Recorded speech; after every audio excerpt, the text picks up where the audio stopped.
Moins 23,3% à l'ouverture à Wall Street, la chute boursière de Twitter tient en moins de 140 signes. Est-ce grave, docteur? Toujours quand on perd plus de 20% en bourse, à l'échelle de Twitter, on peut même parler d'un crack.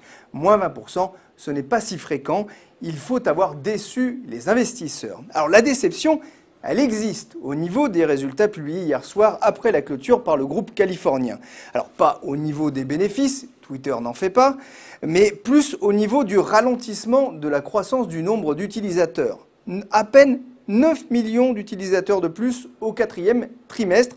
Bon, c'est quand même l'équivalent de la population de l'Autriche, mais on espérait mieux.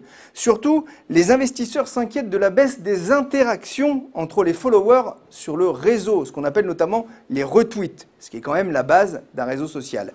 Alors qu'on s'interroge sur la désaffection des jeunes pour Facebook et de ses 1,2 milliard d'utilisateurs, le doute arrive sur les 241 millions d'abonnés gratuits, faut-il le préciser, de Twitter.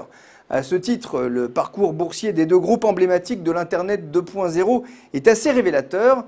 Alors que Twitter a fait une entrée en fanfare en bourse il y a quelques mois, plus 73% lors de sa première cotation, Facebook avait perdu de son côté près de la moitié de sa valeur en quelques mois. Facebook a mis le temps, mais est parvenu à convaincre les marchés de son modèle économique et surtout publicitaire. L'annonce des résultats de Facebook pour le quatrième trimestre a d'ailleurs été saluée en bourse par une hausse de 14% de l'action et le titre est aujourd'hui à son plus haut niveau historique. À 52 $, l'action de Twitter a perdu lui près du tiers de sa valeur par rapport à son plus haut historique.